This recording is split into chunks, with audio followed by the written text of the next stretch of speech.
മഞ്ഞിൽ വിരിഞ്ഞ പൂവിൻ്റെ പുതുപുത്തൻ വിശേഷങ്ങളിലേക്ക് എല്ലാവർക്കും സ്വാഗതം. അങ്ങനെ പരീക്ഷ എഴുതാൻ കഴിയാത്ത വിഷമത്തിൽ പൊട്ടിക്കരയാണ്ട ചിത്തിര. അപ്പോൾ അതേസമയം മല്ലികാമ്മ വരുമ്പോൾ എനിക്കിനി ഒരു പരീക്ഷയും എഴുതാൻ പറ്റില്ല അച്ഛമ്മേൻ ചിത്തിര നിറ കണ്ണുകളോട് ചോദിക്കുമ്പോൾ, എന്താ ചിത്തു ഇത്, എല്ലാ പരീക്ഷയും നിനക്ക് എഴുതാൻ പറ്റും, ഞാനല്ലേ പറയുന്നത്, നിന്നെ ചതിച്ചത് ആരൊക്കെയാണോ അവരെ എല്ലാവരെയും ഞാൻ നിയമത്തിൻ്റെ മുൻപിൽ കൊണ്ടുവരും. ഇതുപോലൊരു സന്ദർഭത്തിൽ ഇത് ഞാൻ ചെയ്തില്ലെങ്കിൽ പിന്നെ എന്നെ എന്തിനു കൊള്ളാൻ ചിത്തു, നീ ധൈര്യമായിട്ടിരിക്കെ, സമാധാനമായിട്ടിരിക്കെ, വേണ്ടതുപോലെ ഞാൻ ചെയ്തോളാന്ന് പറഞ്ഞ് ധൈര്യം കൊടുക്കുന്നുണ്ട് കേട്ടോ ചിത്തിരക്ക് മല്ലികാമ്മ. അപ്പോൾ അത് കേട്ട്, അത് വേണം അച്ഛമ്മേ, അതെത്രയും പെട്ടെന്ന് വേണം, വൈകുന്ന ഓരോ നിമിഷവും അപകടമാണ് എന്ന് പറയുന്നുണ്ട് കേട്ടോ നിരഞ്ജന. ഇത് ചെയ്തത് ആരായാലും അവരൊക്കെ അനുഭവിക്കും, ദൈവം എന്ന് പറഞ്ഞ ഒരാളുണ്ടെങ്കിൽ ആ ദൈവം നോക്കിക്കോളുന്ന് ശ്രീജ പറയുമ്പോൾ, ദൈവമല്ല ശ്രീജ, ഞാനാ നോക്കാൻ പോകുന്നത്, എനിക്കറിയാം എന്താ ചെയ്യേണ്ടതെന്നുള്ളതെന്ന് പറയുന്നുണ്ട് മല്ലികാമ്മ. അപ്പോൾ അതെല്ലാം കേട്ട് കഴിഞ്ഞതിന് ശേഷം പ്രതിഭ പറയുന്നുണ്ട്, എനിക്ക് ചില സംശയങ്ങളുണ്ട്, അത് വെച്ച് ഞാൻ ഡീൽ ചെയ്തോളാം ഈ കേസ്. പണ്ട് ഞാനും മല്ലികയും തമ്മിൽ വഴക്കുണ്ടായിരുന്ന സമയത്ത് പ്രശ്നങ്ങൾ പരിഹരിക്കാൻ നീയല്ലേ ഇറങ്ങാറ്, ഇത്തവണ ആ അവസരം ഞാൻ എടുക്കുക. ചിത്തു എൻ്റെയും കൂടെ മോള, അവൾക്കുണ്ടായ ഈ സങ്കടം മാറ്റേണ്ടത് എൻ്റെയും കൂടെ കടമയാ, ഞാനത് ചെയ്യുന്നൊക്കെ പ്രതിഭ പറയുമ്പോൾ, വേണ്ട പ്രതിഭ, ഇതെനിക്ക് വിട്ടേക്ക് എന്ന് മല്ലിക പറയുമ്പോൾ, അല്ല ഇത് മല്ലികയല്ല കൈകാര്യം ചെയ്യേണ്ടത്, ഞാനാ, ഇതിൽ എനിക്ക് എന്തെങ്കിലും ചെയ്യാൻ പറ്റുള്ളൂ, ഞാൻ ചെയ്ത് കാണിക്കാം, നിനക്ക് എന്നെ വിശ്വസിക്കാം മല്ലിക എന്ന് പ്രതിഭ പറയുമ്പോൾ, വിശ്വാസമില്ലാഞ്ഞിട്ടല്ല, ഇത് കൈക്കരുത്തു കൊണ്ട് തീർക്കേണ്ട ഇടപാടുകളാണ്, അതിന് ഞാൻ തന്നെയാ നല്ലത് എന്ന് പറയുന്നുണ്ട് മല്ലികാമ്മ.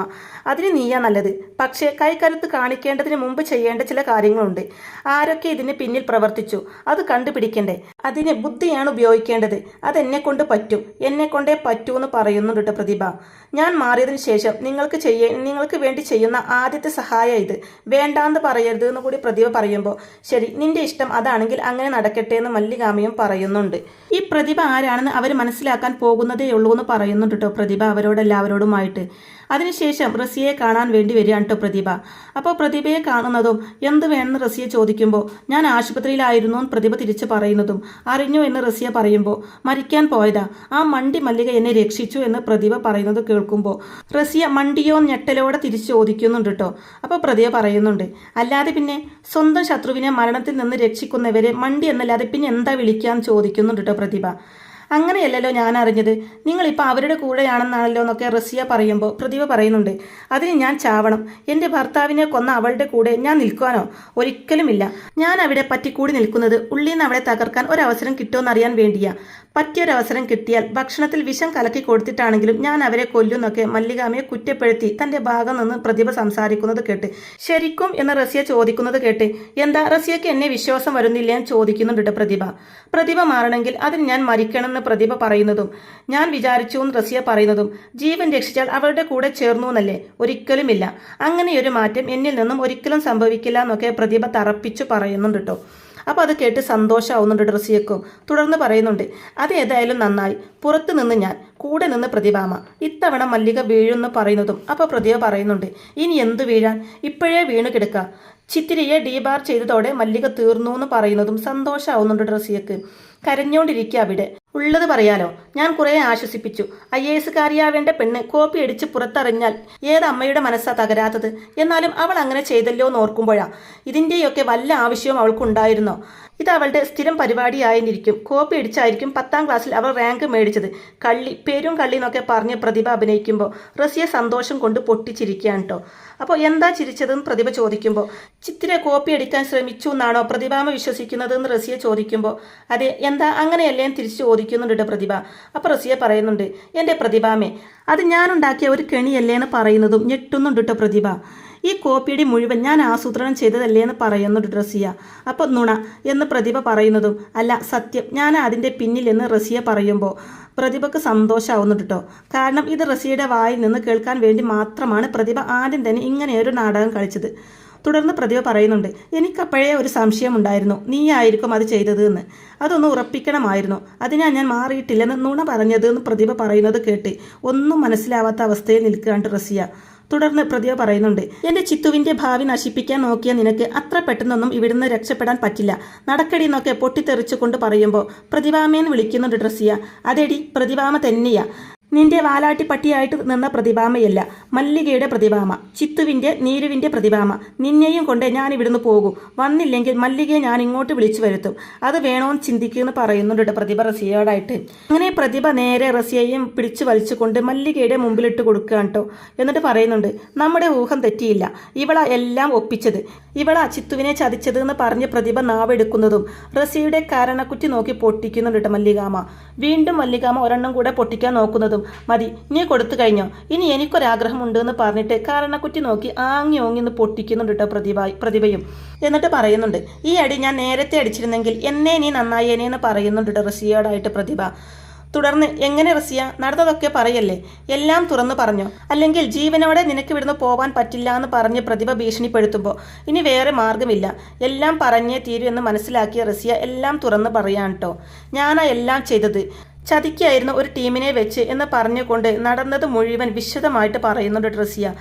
പരീക്ഷാ തട്ടിപ്പുകാരെ ഏൽപ്പിച്ചതും ചിത്തിരിയുടെ സ്കൂളിലെ അധ്യാപകനെ തന്നെ ആ ഡ്യൂട്ടി ഏൽപ്പിച്ചതും പരീക്ഷ തുടങ്ങുന്നതിന് മുമ്പ് ചിത്തിര ഇരിക്കുന്ന സ്ഥലം നോക്കി അവിടെ ഡെസ്കിനുള്ളിലെ കോപ്പി തുണ്ടുകൾ അയാൾ കൊണ്ടുവെക്കുന്നതും അങ്ങനെ എല്ലാം തുറന്ന് പറയുന്നുണ്ട് കേട്ടോ റസിയ. എല്ലാം കേട്ട് കഴിഞ്ഞതും മല്ലികാമയും പ്രതിഭയും ദേഷ്യം കൊണ്ട് വിറക്കുകയാണ് കേട്ടോ. ഇനി എന്ത് ചെയ്യണം മല്ലിക എന്ത് പറഞ്ഞാലും ഞാനത് ചെയ്തോളാം, കൊല്ലണോ അതും ഞാൻ ചെയ്തോളാം എന്നൊക്കെ പ്രതിഭ ദേഷ്യത്തോടെ പറയുമ്പോൾ ഇവള് കാണിച്ചു വെച്ച ക്രൂരത നോക്കുമ്പോൾ അങ്ങനെ തന്നെയാ ചെയ്യേണ്ടത്, കൊല്ലണം ഇവളെ ഇഞ്ചിഞ്ചായി കൊല്ലണം. പക്ഷേ നമുക്ക് വേറൊരു ജോലി ചെയ്ത് തീർക്കാനുണ്ടല്ലോ, അതുകൊണ്ട് അത് കഴിഞ്ഞ് മതി വേറെ എന്തെങ്കിലും ചെയ്യുന്നത് എന്ന് പറയുന്നുണ്ട് കേട്ടോ മല്ലികാമ. തുടർന്ന് റസിയോടായിട്ട്, എടി പലവട്ടം നിന്നോട് ഞാൻ പറഞ്ഞതാ നമ്മൾ തമ്മിലുള്ള വഴക്ക് നമ്മളുടെ ഉള്ളിൽ വെക്കണമെന്ന്. അപ്പോൾ റസിയ ബീഗം കേട്ടില്ല, പകരം നീ അരുതാത്തത് ചെയ്തു, ഒരിക്കലും ചെയ്യാൻ പാടില്ലാത്തത് ചെയ്തു. കൊത്തിയ നീ തന്നെ വിഷം ഇറക്കി തരണം. എൻ്റെ കുഞ്ഞിന് നഷ്ടപ്പെട്ടു പോയ പരീക്ഷയടക്കം എല്ലാം എൻ്റെ കുഞ്ഞിന് എഴുതാൻ കഴിയണം. ഇത് തന്നെ നീ തന്നെ ചെയ്തു തരണമെന്ന് മല്ലികാമയും. അവൾ ചെയ്യും, അല്ലെങ്കിൽ നമ്മൾ നമ്മുടെ പണി ചെയ്യും. ജീവനോടെ തിരിച്ചു പോകാൻ അവൾക്ക് പറ്റില്ല. ഇത് ഈ മല്ലിക പറയുന്നത് പോലെയല്ല. അവൾക്ക് അവസാന നിമിഷം ആകുമ്പോഴേ സഹതാപം വരും, മനംമാറ്റമുണ്ടാകും. പക്ഷെ ഞാൻ അങ്ങനെയല്ല. തട്ടുന്നു പറഞ്ഞാൽ തട്ടുന്ന പ്രതിഭയും പറയുമ്പോൾ എന്ത് വേണമെങ്കിലും ഞാൻ അനുസരിക്കാന്ന് പേടിയോടെ പറയുന്നുണ്ട് റസിയ. എങ്കിൽ വാ, നമുക്കൊരു സ്ഥലം വരെ പോകാനുണ്ടെന്ന് പറഞ്ഞിട്ട് റസിയുടെ ഷർട്ടിന് കുത്തിപ്പിടിച്ച് വലിച്ചു കൊണ്ടുപോവാണ്ട മല്ലികാമ. അപ്പോഴാണ് കേട്ടോ പ്രതിഭക്കും തന്നെ ഒരു ആശ്വാസമാകുന്നത്. അങ്ങനെ മല്ലികാമ നേരെ ചിത്തിരിയുടെ സ്കൂളിലേക്ക് പോയി പ്രിൻസിപ്പലിന്റെ മുമ്പിലേക്ക് ഇട്ട് കൊടുക്കുകയാണ് റസിയെ. എന്നിട്ട് മല്ലികാമ പറയുന്നുണ്ട്, ദാ കോപ്പിയടി നാടകത്തിന്റെ ആസൂത്രിത ഇവളാ ഇത് ചെയ്തത് എന്ന് പറയുന്നുണ്ട് കേട്ടോ. തുടർന്ന് റസിയോടായിട്ട്, എന്റെ കുഞ്ഞ് നിരപരാധിയാണെന്ന് പറ, നടന്നത് മുഴുവൻ തുറന്ന് പറയുന്നൊക്കെ മല്ലികാമ പറയുമ്പോൾ, ഞാനാ മേഡം ആ കട്ടിങ്ങോൾ അവിടെ കൊണ്ടുവെക്കാനുള്ള ഏർപ്പാടുണ്ടാക്കിയത്, ചിത്തിര ഒരു തെറ്റും ചെയ്തിട്ടില്ല എന്ന് തുറന്ന് പറയാണ്ട് റസിയ. ഇപ്പൊ മേഡത്തിന് സത്യം ബോധ്യമായല്ലോ, ഇവരുടെ ആരുടെ മുമ്പിൽ വന്ന് പറയാനും തയ്യാറാണ്. അതുകൊണ്ട് ഇവരുടെ മൊഴി മേഡം അധികാരികളെ ഉടനെ ബോധ്യപ്പെടുത്തണം. എന്റെ ചിത്തുവിന് എല്ലാ പരീക്ഷയും എഴുതാൻ പറ്റണം. അവൾ റാങ്ക് വാങ്ങിക്കേണ്ട കുട്ടിയാ, അതിനുള്ള അവസരം അവൾക്ക് കിട്ടണം എന്നൊക്കെ മല്ലികാമ പ്രിൻസിപ്പലിനോടായിട്ട് പറയുമ്പോൾ, ഞാൻ വേണ്ടത് ചെയ്തോളാം മല്ലിക. ചിത്തിര പരീക്ഷ എഴുതേണ്ടത് മല്ലികയുടെ മാത്രം ആവശ്യമല്ല, ഈ സ്കൂളിന്റെയും കൂടെ ആവശ്യമാണ്. അതിനുള്ള വഴി ഞാൻ ഉണ്ടാക്കിക്കോളാം എന്ന് പറയുന്നുണ്ട് കേട്ടോ പ്രിൻസിപ്പളും. അപ്പോൾ മല്ലികാം പറയുന്നുണ്ട്, ഈ സ്കൂളിലെ ഒരു അധ്യാപകനും കൂടി ഈ ഗൂഢാലോചനയിൽ പങ്കുണ്ട്. ഇവിടെ നിന്ന് ഞാൻ കാണാൻ പോകുന്നതും അയാളെയാ. എൻ്റെ കുഞ്ഞിൻ്റെ ഭാവി തകർക്കാൻ ശ്രമിച്ചിട്ട് ഒരുത്തനും അങ്ങനെ നന്നാവേണ്ട, ഒരുത്തനെയും ഞാൻ വെറുതെ വിടാനും ഉദ്ദേശിക്കുന്നില്ല എന്ന് മല്ലികാമ പറയുമ്പോൾ, അധ്യാപകൻ പങ്കാളിയാണെങ്കിൽ അയാളുടെ ജോലി തെറിക്കും. പവിത്രമായ ഒരു സേവനമാണ് അധ്യാപനം എന്നുള്ളത്. അതിൽ കളങ്കമുണ്ടാക്കിയവരാരായാലും അവരെ ശിക്ഷിക്കപ്പെടാതെ പോവില്ല എന്ന് പറയുന്നുണ്ട് കേട്ടോ പ്രിൻസിപ്പള്. സ്ഥാപനത്തിന്റെ നടപടിക്രമങ്ങൾ എന്തൊക്കെയാണെന്ന് വെച്ചാൽ അതെല്ലാം മേഡത്തിന് സ്വീകരിക്കാം. ഞാൻ കുട്ടിയുടെ അച്ചമ്മയാ. സ്വന്തം കുഞ്ഞിനെ ചിലർ ചേർന്ന് ചതിച്ചു എന്ന് തിരിച്ചറിഞ്ഞാൽ ആ അച്ചമ്മയുടെ പ്രതികരണം അവരറിഞ്ഞേ തീരൂ. അവന്റെ അസ്ഥിവാരം ഞാൻ ഇളക്കുന്നൊക്കെ മല്ലികാം പറയുമ്പോൾ, മല്ലികക്ക് എന്ത് വേണമെങ്കിലും ചെയ്യാം, എന്ത് ചെയ്താലും അത് അധികമാവില്ല, ഞാനൊന്നിലും ഇടപെടില്ല, നിയമം നിയമത്തിന്റെ വഴിക്ക് പോകുന്നു പറയുമ്പോൾ, അതാണ് നിയമം നിയമത്തിന്റെ വഴിക്ക് തന്നെ പോകണം, അത് സിവിൽ ആയാലും അതെ ക്രിമിനൽ ആയാലും അതെ എന്ന് പറഞ്ഞിട്ട് റസിയയെ ഒന്ന് രൂക്ഷമായി നോക്കിയതിന് ശേഷം മല്ലികാമ ആ അധ്യാപകന്റെ അടുത്തേക്ക് പോവാണ് കേട്ടോ. അപ്പോൾ അയാളാണെങ്കിൽ മല്ലികാമ വന്ന വിവരം അറിഞ്ഞ ഉടനെ തന്നെ അവിടുന്ന് ഓടി രക്ഷപ്പെടാൻ കേട്ടോ. നമ്മുടെ മല്ലികാമ മല്ലികാമ നേരെ അയാളുടെ മുമ്പിൽ ചെന്ന് നിൽക്കുന്നുണ്ട്. രക്ഷപ്പെടാനുള്ള ശ്രമത്തിലല്ലേ? അങ്ങനെ രക്ഷപ്പെടാൻ പറ്റുമോ സർ ഓടിയാൽ ഏതുവരെ ഓടും? ഏത് പാതാളത്തിൽ ചെന്ന് ഓടിച്ചാലും അവിടെയും ഞാൻ വരും. പ്രതികാരം എനിക്ക് ചെയ്തല്ലേ പറ്റൂ. അത്രക്കും വലിയ അപരാധമല്ലേ നിങ്ങൾ എൻ്റെ കുഞ്ഞിനോട് ചെയ്തതെന്നൊക്കെ മല്ലികാമ അയാളുടെ മുഖത്ത് നോക്കി പറയുന്നതും, നിങ്ങൾ എന്നോട് ക്ഷമിക്കണം മേഡം, എനിക്കൊരു അബദ്ധം പറ്റിപ്പോയതാണെന്ന് അയാൾ പറയുന്നതും, ക്ഷമിക്കാനോ അബദ്ധോ? ഇതാണോ അബദ്ധം? റാങ്ക് വാങ്ങേണ്ട ഒരു കുട്ടിയുടെ ജീവിതം തുലക്കാൻ നോക്കിയതാണോ അബദ്ധം? ഇതിന്റെ പേര് അബദ്ധം എന്നല്ല, crime, well organised crime. Crime ചെയ്തവൻ പണിഷ് ചെയ്യപ്പെടണം, ശിക്ഷിക്കപ്പെടണം. അതിനാ ഞാൻ വന്നത്. അത് നിന്നെ അനുഭവിപ്പിച്ചിട്ടേ ഞാൻ വിടത്തുള്ളൂ എന്ന് പൊട്ടിത്തെറിച്ച് പറഞ്ഞുകൊണ്ട് ആങ്ങി ഓങ്ങി അയാളുടെ കരണക്കുറ്റി നോക്കി പൊട്ടിക്കുന്നുണ്ട് കേട്ടോ മല്ലികാമ. തുടർന്ന് പറയുന്നുണ്ട്, ആരാ ഗുരു എന്നറിയാമോ തനിക്ക്? ഇരുട്ടിനെ വെളിച്ചത്തിലേക്ക് നയിക്കേണ്ടവൻ, തിന്മയിൽ നിന്നും നന്മയിലേക്ക് നയിക്കേണ്ടവൻ, അറിവിന്റെ അഗ്നി പകർന്ന അമരത്വത്തിലേക്ക് നയിക്കേണ്ടവൻ. നീ അത് ചെയ്തില്ല. പകരം നീ അധാർമികനായി. പണം നിന്നെ പ്രലോഭിപ്പിച്ചു. അത് തിന്മയാണ്. അത് ചോദ്യം ചെയ്തിരിക്കണം. ചോദ്യം ചെയ്യുമെന്ന് പറഞ്ഞിട്ട് വീണ്ടും ഒരെണ്ണം കൂടി പൊട്ടിക്കുന്നുണ്ട് കേട്ടോ. ശേഷം കഴുത്തിന് കുത്തിപ്പിടിച്ച് വീണ്ടും തല്ലാൻ നോക്കുമ്പോൾ, തല്ലല്ലേ മേഡം, ഞാൻ ചെയ്തതൊക്കെ തെറ്റാണെന്ന് എനിക്ക് മനസ്സിലായി. ഇനി ഞാൻ ഒരിക്കലും അങ്ങനെ ചെയ്യില്ല. എന്നോട് ക്ഷമിക്കണം എന്നൊക്കെ പറഞ്ഞ് അയാൾ യാചിക്കുമ്പോൾ, ക്ഷമിക്കാനോ? നിന്നോടോ? ഒരിക്കലുമില്ല. ക്ഷമിക്കാൻ പറ്റുന്ന തെറ്റല്ല നീ ചെയ്തത്. നീ പാപം ചെയ്തു. പാപത്തിന്റെ ശമ്പളം മരണമാണ് സർ എന്ന് പറഞ്ഞിട്ട് മല്ലികാമ ഒരു കുപ്പി പെട്രോൾ എടുത്തു കൊണ്ടുവന്നിട്ട് അയാളുടെ തലയിലൂടെ ഒഴിക്കുകയാണ് കേട്ടോ. അഗ്നിയിൽ എരിയണം നീ, ഉടലോടെ ദഹിക്കണം നീ. അങ്ങനെ എരിക്കാനാണ് ഞാൻ വന്നതെന്നൊക്കെ മല്ലികാമ പറയുമ്പോൾ, എന്നെ ഒന്നും ചെയ്യരുത്, വേണ്ട മേഡം എന്നൊക്കെ പറഞ്ഞ് അയാൾ നിലവിളിക്കുന്നുണ്ടെങ്കിലും മല്ലികാമ അതൊന്നും ചെവി കൊള്ളാതെ, നീ ഒരു പിടി ചാരമാവണം, അതാ എൻ്റെ ആഗ്രഹം എന്ന് പറഞ്ഞിട്ട് ലൈറ്റർ എടുത്ത് കത്തിക്കാൻ ഒരുങ്ങുന്നതും പോലീസുകാർ വന്നിട്ട് അയാളെ പിടിച്ചുകൊണ്ട് പോവാണ് കേട്ടോ. പ്രിൻസിപ്പലിൻ്റെ പരാതി കിട്ടി, ഇവനെ ഞങ്ങൾ കൊണ്ടുപോവാം, ഇനി ഇവൻ പുറം ലോകം കാണില്ല എന്ന് പറയുന്നുണ്ട് കേട്ടോ പോലീസുകാരൻ. മല്ലികാമയാണെങ്കിൽ ദേഷ്യത്തോടെ ആ ലൈറ്റർ എടുത്ത് എറിയുന്നുണ്ട് കേട്ടോ. അതിനുശേഷം കാണിക്കുന്നത് വിഷമിച്ച് കൊണ്ടിരിക്കുന്ന ചിത്തിരയുടെ അടുത്തേക്ക് മല്ലികാമ വന്നിട്ട്, നീ ഇവിടെ വന്നിരിക്കുക, എന്താ കുഞ്ഞെ, നിനക്ക് പഠിക്കാനൊന്നും ഇല്ലയെന്ന് ചോദിക്കുമ്പോൾ, ഇനി എന്തിനാ അച്ഛമ്മേ പഠിക്കുന്നത്, പരീക്ഷ എഴുതാൻ പറ്റില്ലല്ലോ എന്നൊക്കെ ചിത്തിര പറയുമ്പോൾ, എന്ന് നിന്നോട് ആരാ പറഞ്ഞത്? ഡീബാർ ഒന്നും ഉണ്ടാവില്ല. നടന്നത് ഒരു ക്രിമിനൽ ഗൂഢാലോചനയാണെന്നും മനസ്സിലാവേണ്ടവർക്കൊക്കെ മനസ്സിലായിട്ടുണ്ട്. അതുകൊണ്ട് തന്നെ പുനഃപരീക്ഷയുണ്ടാവും, നിനക്കത് എഴുതാനും പറ്റുമെന്ന് പറയുന്നുണ്ട് കേട്ടോ മല്ലികാമ. ഉള്ളതാണോ എന്ന് ചിത്തിര ചോദിക്കുമ്പോൾ, അതെ, അതിനുള്ള ഏർപ്പാട് ചെയ്തിട്ടാണ് ഞാൻ വന്നതെന്ന് മല്ലികാമ പറയുമ്പോൾ സന്തോഷമാവുന്നുണ്ട് ചിത്തിരക്ക്. താങ്ക്സ് ഒക്കെ പറയുമ്പോൾ, അതെ, എന്നോടല്ല നീ നന്ദി പറയേണ്ടത്, ദേ ഇരിക്കുന്ന നന്ദിയുടെ യഥാർത്ഥ അവകാശി പ്രതിഭയല്ലേ റസിയെ കൊണ്ട് ഈ സത്യം മുഴുവൻ പറയിപ്പിച്ചത്. അപ്പോൾ പ്രതിഭയോടാണ് നീ നന്ദി പറയേണ്ടതെന്നൊക്കെ മല്ലികാമ പറയുമ്പോൾ പ്രതിഭ പറയുന്നുണ്ട്, എന്നോടൊന്നും ഒരു നന്ദിയും പറയണ്ട, അങ്ങനെയൊക്കെ ചെയ്യേണ്ടത് എൻ്റെ കടമയാ, ഞാനത് ചെയ്തു, അത്രേ ഉള്ളൂ എന്ന് പറയുന്നുണ്ട് പ്രതിഭ.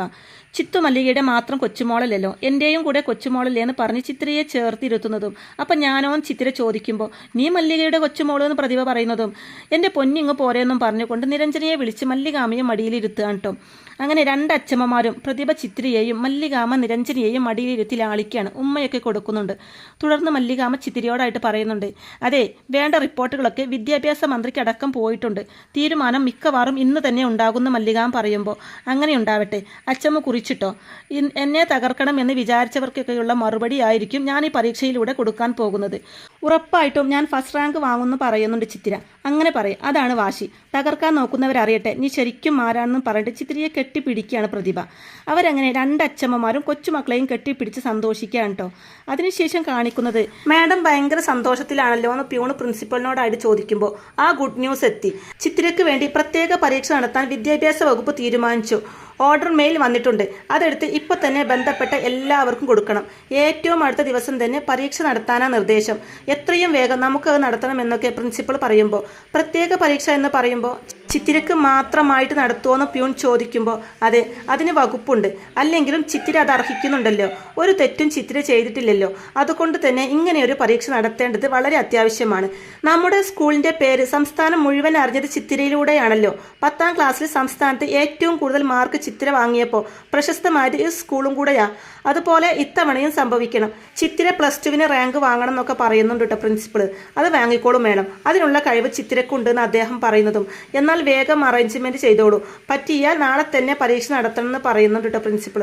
പിന്നീട് കാണിക്കുന്നത് CI ബാലകൃഷ്ണൻ റസിയോടായിട്ട് പറയുന്നുണ്ട്, ഞാൻ അന്നേ പറഞ്ഞില്ലേ മേഡം, മല്ലിക കളത്തിലിറങ്ങിയാൽ എന്തും നടക്കുമെന്ന്. സാധിക്കില്ലാതെ നമുക്ക് തോന്നുന്ന പലതും സാധിപ്പിക്കാനുള്ള ഒരു തരം അസാധാരണമായ ശേഷി അവർക്കുണ്ട് എന്നൊക്കെ CI ബാലകൃഷ്ണൻ പറയുമ്പോൾ, അതിന് മല്ലികയെ കളത്തിലിറക്കിയത് പ്രതിഭയല്ലേ, അവരങ്ങനെ ഒരു നാടകം കളിച്ചപ്പോൾ എനിക്ക് മനസ്സിലായില്ല, അതെന്നെ ചതിക്കാൻ വേണ്ടിയായിരുന്നു എന്ന് റസിയ പറയുന്നതും, എന്തായാലും പറ്റിയത് പറ്റി, ഇനി എന്ത് ചെയ്യാനാ പരിപാടി എന്ന് CI ചോദിക്കുമ്പോൾ, എന്ത് ചെയ്യാൻ, പറ്റിയ അമളികൾ അയവിറക്കി ഇവിടെ എങ്ങനെ ഇരിക്കും, സോഷ്യൽ മീഡിയയിലൊക്കെ എനിക്കെതിരെ തെറിയോട് തെറിയാം, പുറത്തിറങ്ങാൻ പോലും പേടി തോന്നുന്നു, ആരെങ്കിലും ആക്രമിച്ചാലോ എന്നൊക്കെ റസിയ ചോദിക്കുമ്പോൾ, ചിത്തിര വീണ്ടും റാങ്ക് മേടിക്കുമായിരിക്കും അല്ലേന്ന് ചോദിക്കുമ്പോൾ, ഉറപ്പല്ലേ, അപ്പോഴും നാണം കെടുന്നത് ഞാനായിരിക്കുമെന്ന് പറയുന്നുണ്ട് റസിയ.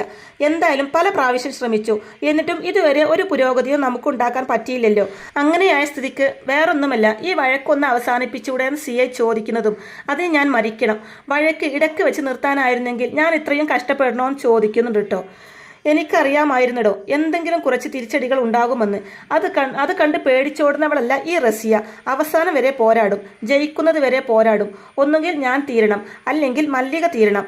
അതുവരെ ഈ വഴക്കിങ്ങനെ മുന്നോട്ട് പോകുമെന്ന് പറയുന്നുണ്ട് റസിയ. അല്ല, ഞാൻ പറഞ്ഞെന്നേ ഉള്ളൂ സി ഐ പറയുന്നതും. താനൊന്നും പറയണ്ട. ഈ കാര്യത്തിൽ ഒരുത്തൻ്റെയും ഒരു ഉപദേശവും എനിക്ക് വേണ്ട. റസിയക്ക് നഷ്ടമായത് സ്വന്തം പിതാവാ. ആ മനുഷ്യന്റെ ആത്മാവ് കുഴിമാടത്തിൽ കിടന്ന് ഞെരിപിരി കൊള്ളുന്നിടത്തോളം കാലം റസിയ പോരാടും. പരീക്ഷ ചീറ്റിയെങ്കിൽ വേറെ എന്തെങ്കിലും പുതിയത് വരും, അല്ലെങ്കിൽ പുതിയത് ഉണ്ടാക്കുമെന്ന് പറയുന്നുണ്ട് റസിയ.